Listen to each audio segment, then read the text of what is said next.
Hi, welcome back. Sorry it's been such a long break in filming. We had an unexpected thing happen. If you followed along on the community tab, I did let everyone know that we couldn't put any videos up, we couldn't upload anything. I put a little poll up and said, what would you like to do? I was being kind. I knew everyone would choose English paper piecing out of it. I was like, okay, I'm kind of inspired. You will want to see an English paper piecing thing. So I spent a while yesterday with mine. This is 5mm isometric graph paper. And what isometric means is it has triangles on it. And these are equilateral triangles. And if you know or remember anything from school and geometry, 6 equilateral triangles will make you a hexagon. So this is what I use to design hexagons and things like that. Now, English paper piecing isn't always all hexagons. So that brings me to my next one.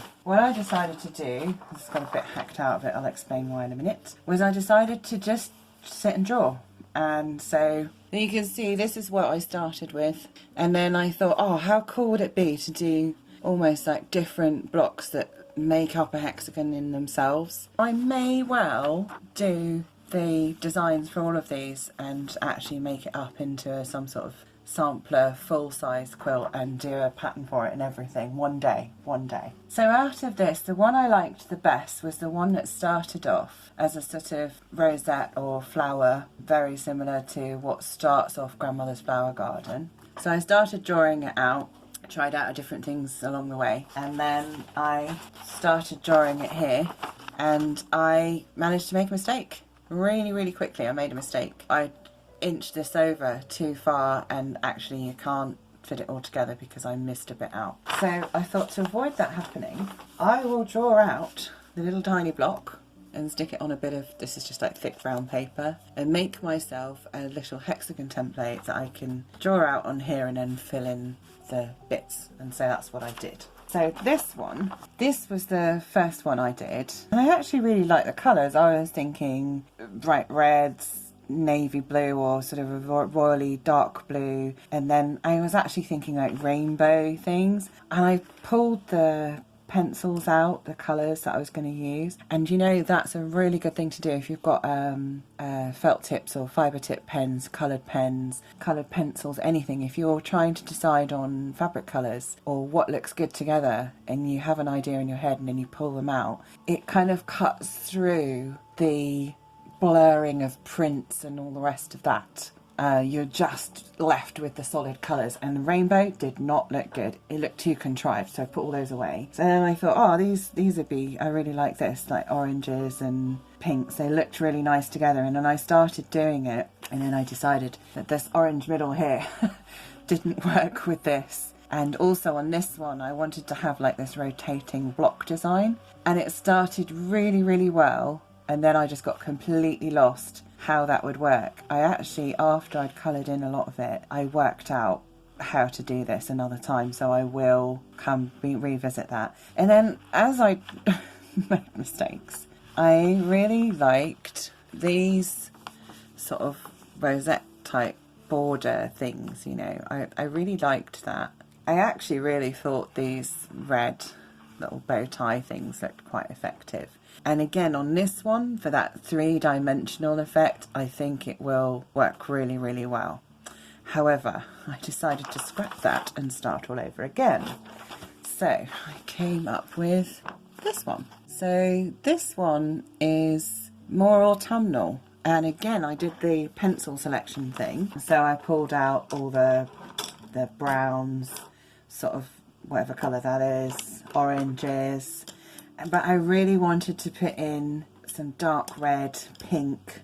I kind of went down, for those of you in the States, you'll understand this colour palette. It's true what they say about the colours, the autumn colours in the States, but particularly in, you know, the more northerly parts like New England and going across there.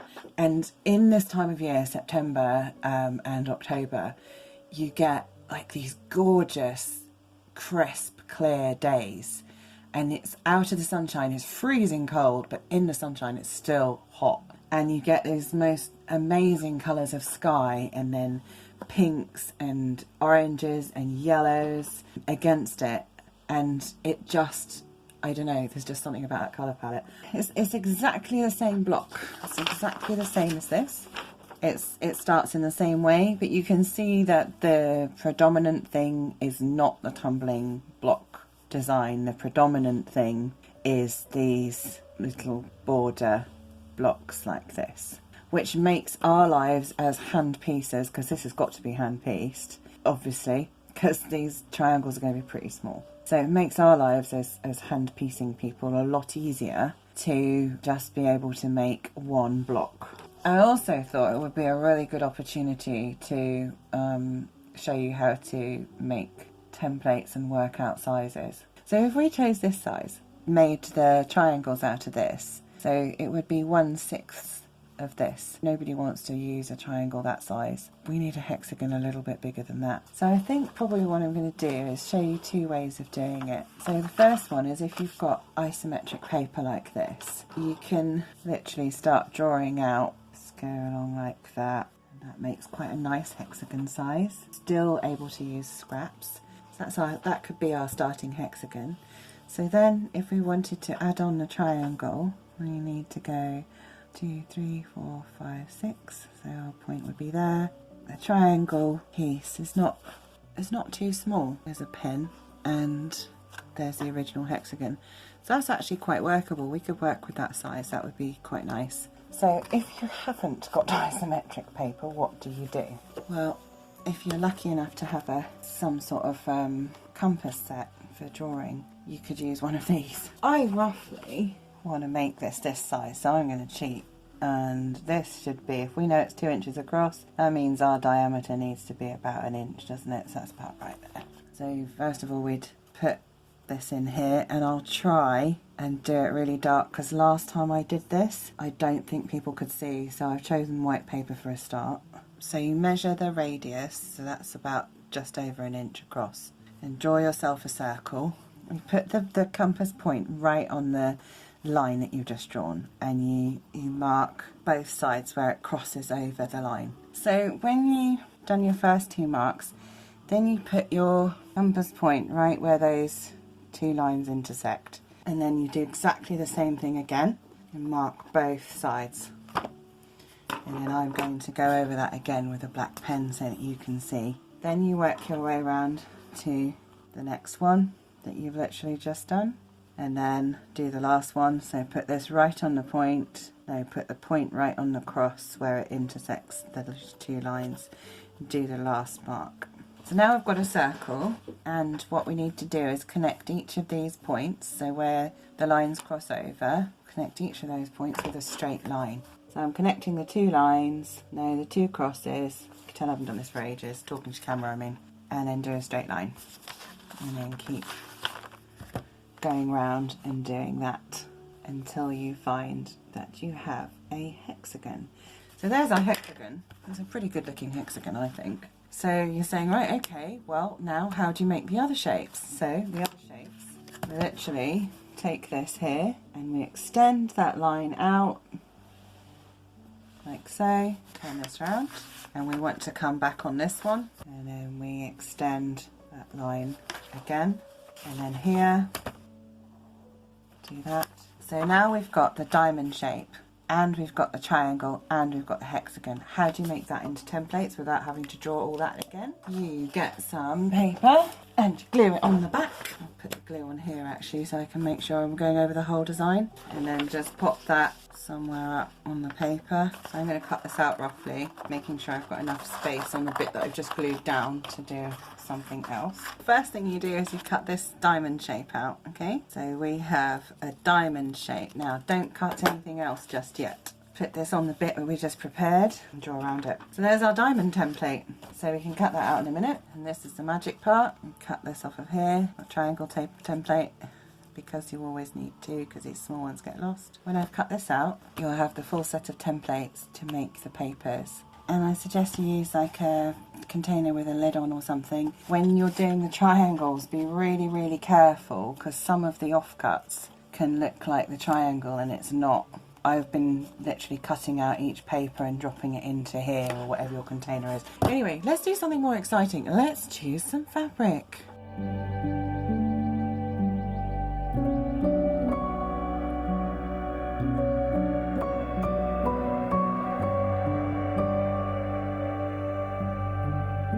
Is that stretching the no green policy?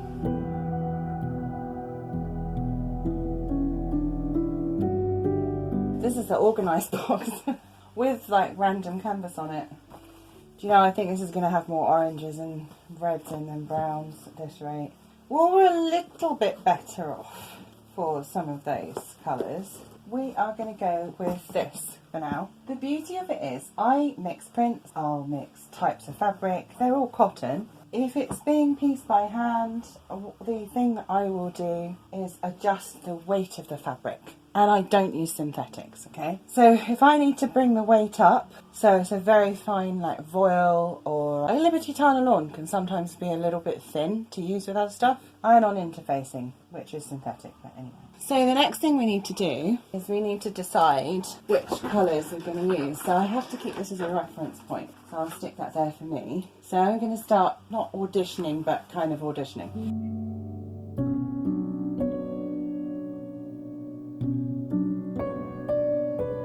I just suddenly realised me talking about not having green, and of course this autumnal one with the squashes and pumpkins and things on has got green in it, and I think I am going to make an exception for this. And then of course this has got like a little jewel, green jewel and things like that, and I think I'm going to make an exception for those. I actually think it will lift the overall thing, and I love this. I think this is going to be absolutely gorgeous and a sort of unifying fabric throughout the quilt. I think it will look really, really nice to use either on these rosettes. I wasn't going to do any of the oranges and yellows and things again. That was one of those ones that I thought, I'm not sure about that, but I reckon I could make an exception for that. I think that would look really nice running around these pieces here. And again, this one's got a bit of green in it, but it's got enough of the other colours in and not very much green at all, and most of the pieces we've got are quite small, so that's the biggest piece, is the diamond shape.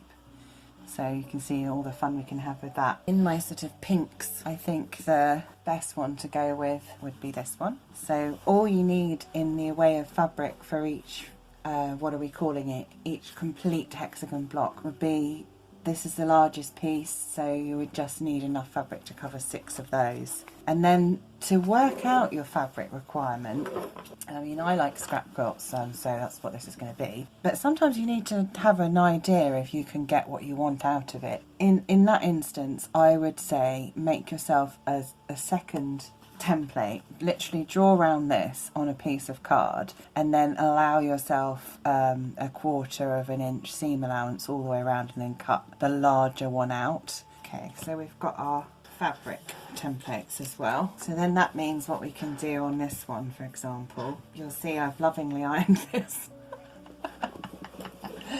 I haven't. So, and I am using a biro. I'm not sure what else you would use on here. That's the pink I'm going to have. I don't really need to sit on camera and show you how to cut out fabric. So we want a sort of goldy, orangey colour. So there's this one maybe, or there is this one. It looks a little bit boring on that side, but this is the same as that blue that I showed you earlier on with the sort of gold in it. I think both of those are possibilities. We'll see. And then the other one that I've done in that is I've alternated them. I mean, I could just alternate these if I wanted to, but I want to get the brown in there, so I think that's a nice rich brown. I think that centre is this brown here. That's a definite. That's a definite. Just got to decide on these two. So which does this look better with? Does it look better with that? Well, if you like more contrast, it looks better with that one. And it's got that pink in. Remember, this is going around the outside of it. If you want sort of more muted with the pink, that also looks quite nice, but it's not very exciting, so not that one. So those are the colours I'm going to use for the first rosette. And just before I go away and cut those, these are all the blues I decided on. When you start sorting them out like this, they actually look like they'll make sense.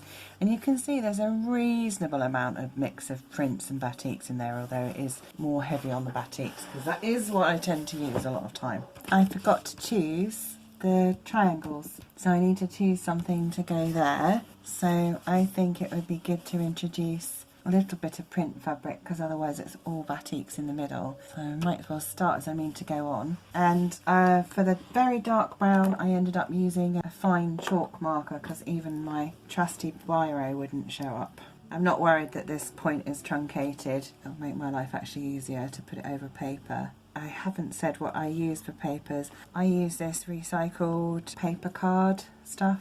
It's like that. If you don't have a selection of scraps and bits and pieces that you can just go, oh yes, I've got whatever colourways to do things, you could always choose to use a jelly roll. A jelly roll would work really well for this.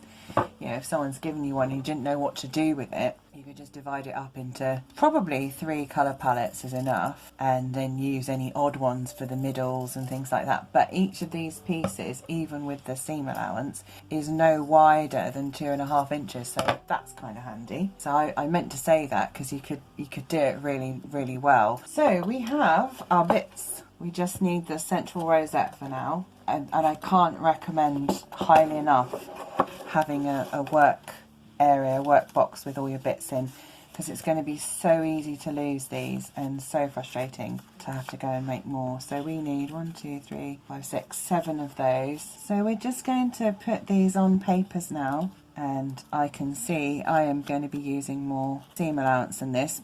Most people can do it with 1/4 of an inch. I struggle. I think we'll be okay. I'm just going to pin them all on, then we'll tack them or baste them into place. It's tacking in the UK and it's basting in the US. I'm using long glass head pins for this, because they'll go through the paper and they'll go through the batik as well. When you first make templates, although it works on graph paper, but I would say make your templates, cut out one set of whatever you need to do a complete thing, and stitch them together first before you cut any more papers and all of that, because there's nothing worse than realising that something just needs a little bit of tweaking and you've already cut out the entire lot for the quilt. Just double check. So there we go, we've got all of our things pinned on there. Right, today I'm going to use a big milliner's needle. What we use for tacking, well, what I use for tacking is tacking thread. This is tacking thread from the 1930s, and I'll show you why it's called tacking thread, okay? See how easy that snaps? It's supposed to. It just means it's easier to take out. And this was my grandmother's, and I am still using it. Another thing that I often have done in the past is to, you know, when you're using thread on the machine and you get to like a bobbin that's only got like a little bit left on, so there's not enough to do a project, I use that up. That's what I use for tacking. And then I'm going to do just a rolled knot. So around the finger, across. I licked my finger first, and just roll it and pull it down. And it doesn't need to be pretty. The object of the exercise is to hold the thread in place. I'm going to start in the middle. Fold your first side over. Pull it firmly. So literally just fold it, like ease it over the paper. Don't pull it tight, and then just sew all the way around the edge. When you get to a corner you can feel it. Just fold it over like that and then put the stitch through, and that will hold both of those pieces in place. And then once you've got past the halfway point, which will be shortly, you can take your pin out. On small hexagons you don't need to pin them, but these are, they're not large, but they are getting larger. And if you want to buy your papers, just find a hexagon, a triangle and a diamond that all fit together. Now when you get to the end, this happens to be the end, just go around one stitch and then another one. Cut that off. And we've got our first one, yay, look at that. That's a pinhole. It's because the paper's pushed through it. At the moment it'll come out, don't worry. So this first one now, just repeat that another 6 times.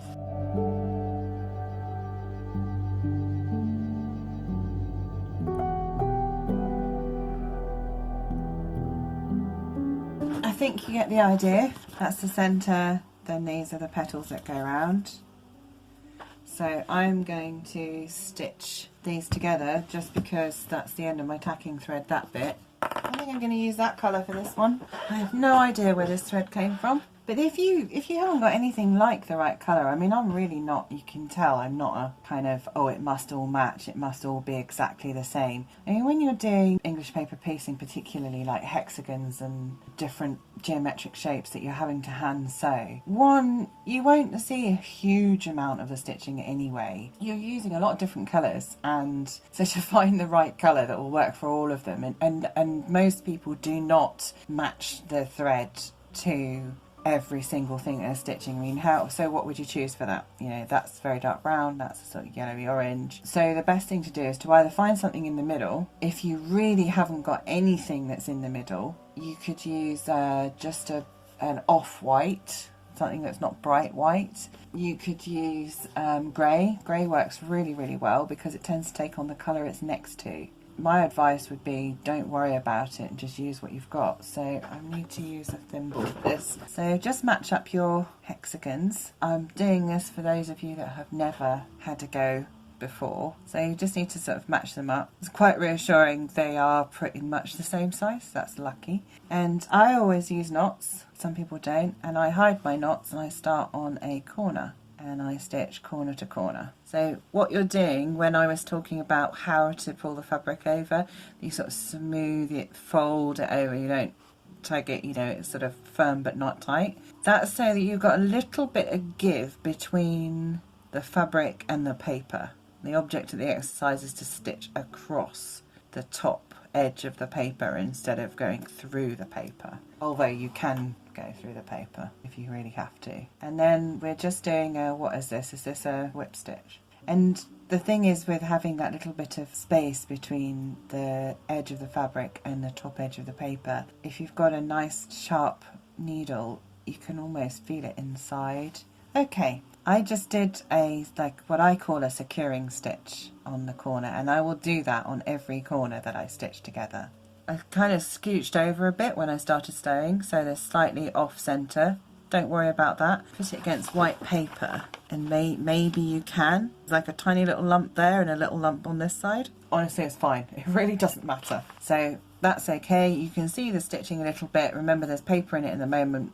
When the paper comes out and the tacking stitches are gone, it sort of goes a little bit sort of poofy. It's a really lovely texture actually. So now we're going to swap on to this next one. So where I did the last securing stitch, now I'm going back through on that corner to this corner. I'm going to have to stop sewing for now, but you get the gist of it. What I will do is I will go away and stitch all of these on into a rosette. And then if you wanted to stop at that point and you just wanted to make those little rosettes, you could go and make those. So I finished this rosette and this is what it looks like. So just a standard hexagon rosette with 7 hexagons. And I've taken out the middle one so that I could stitch each bit and fold across there, which means I've got a paper back in my drawer ready for stitching around some more fabric. And I've also started putting the other shapes onto the papers. These are the triangles, and quite frankly I think this is the smallest size I would be happy with working with. I think it's going to be fine to stitch on, but it's actually getting the fabric over the paper. So you'll see I've got all these little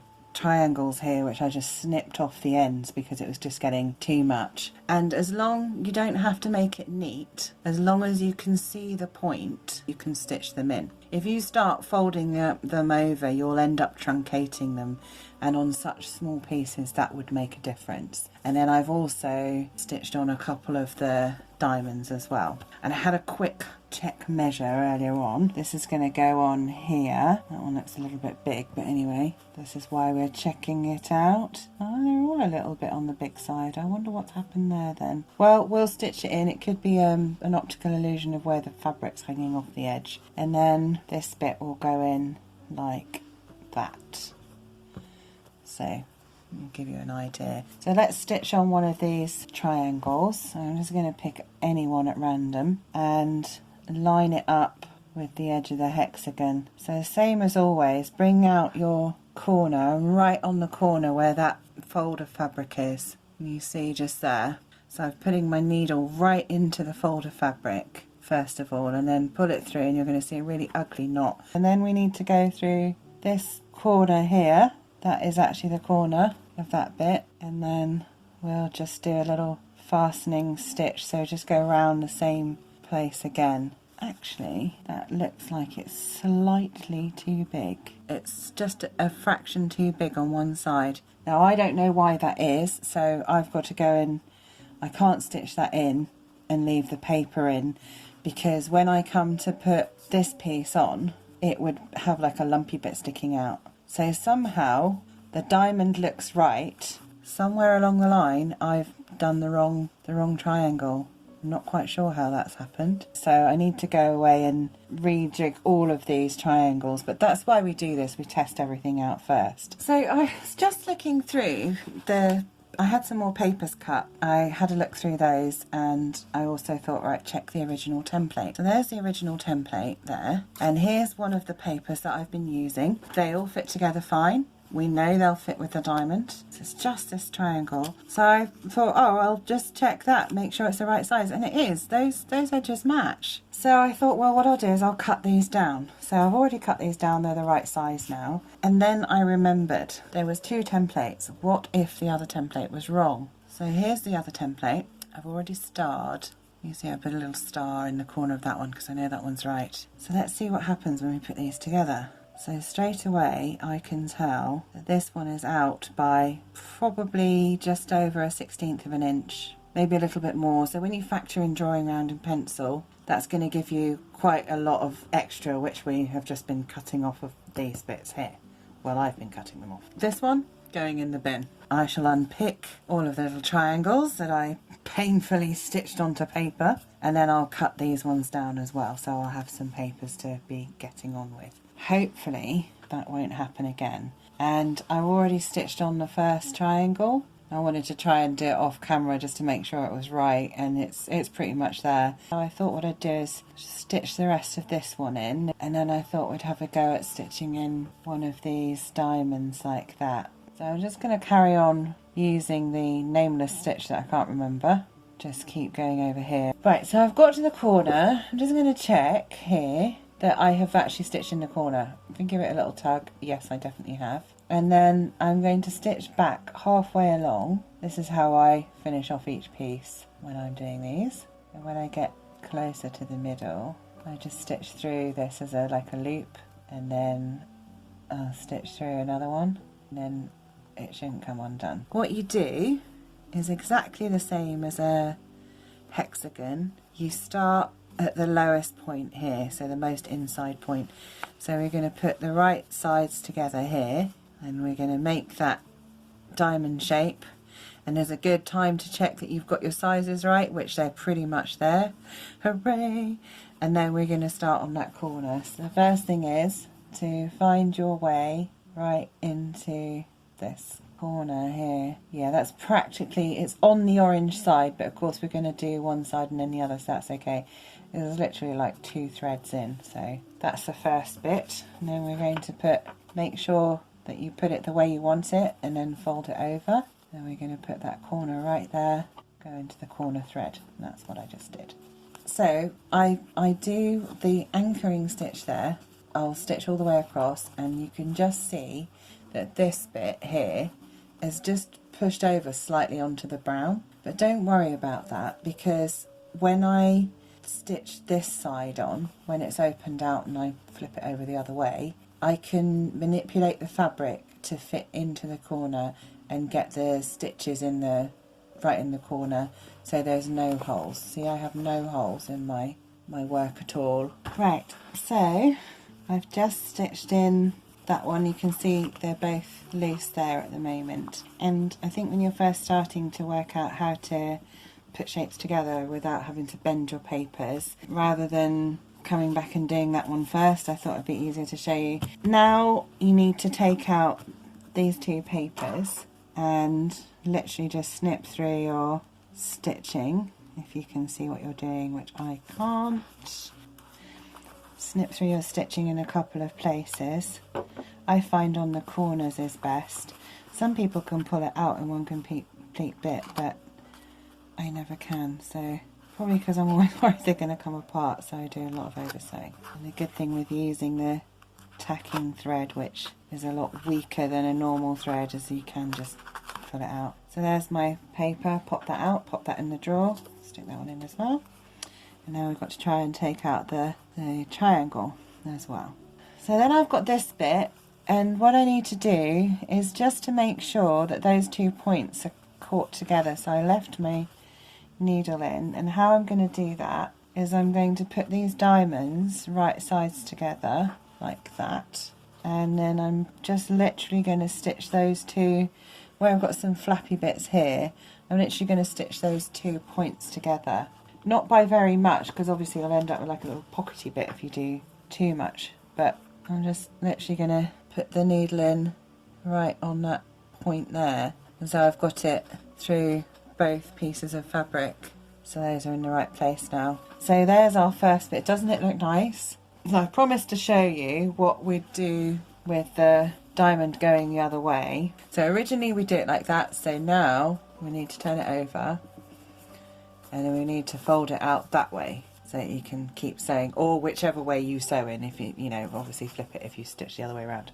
Again, get your corners, and you can see it's flipped out fine. You know, it was sort of looked like it was slightly overlapping and then the corner had missed a bit. Turn it over, it's absolutely fine. Carry on stitching exactly how you did before. It's just getting used to do the sort of minor problem solving of how to manipulate the shapes together without having to fold your papers. So you can see it taking shape now. So we've got one side for our big hexagon.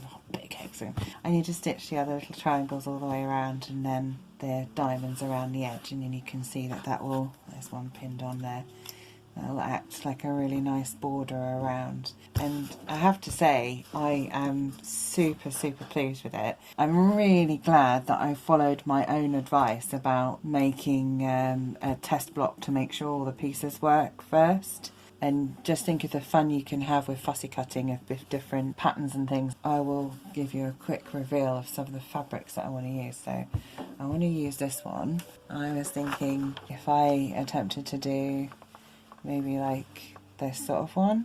I really love this fabric, and then I thought maybe use this fabric and one of these as well. Like those two browns together. I mean, I could do something really curious, like have that as the middle, or I could go completely crazy and fussy cut these. I think you can have so much fun with it, and you can use some really small pieces of fabric too. I hope one day, once I've done more with my website and things like that, that you will be able to upload what you have made. I don't know how you do that. There must be a way. So we could have like a little forum-y chat thing where people can go, hey, I tried that video from 2020. So that would be really nice too, because I always want to know what all of you are making as well. You know, maybe that's something we can do in the future, and I will build my website. Thanks as always for joining me. It's really good to be back. Thank you as always for your continuing support, whether that's just watching the videos all the way through and suffering through the ads. I'm sorry about that. They do actually earn me some cash. Or making donations on Ko-fi, or even just sharing this video with someone that you think would get something out of it, who might actually want to have a go and don't know where to start. I think I explain things reasonably well that you would be confident enough to at least make a hexagon and then some papers and do this part, even if you're not confident enough to start doing these extra bits yet. But honestly, the principle's exactly the same, and I really want you to have a go. Anyway, bye! See you again soon. Bye!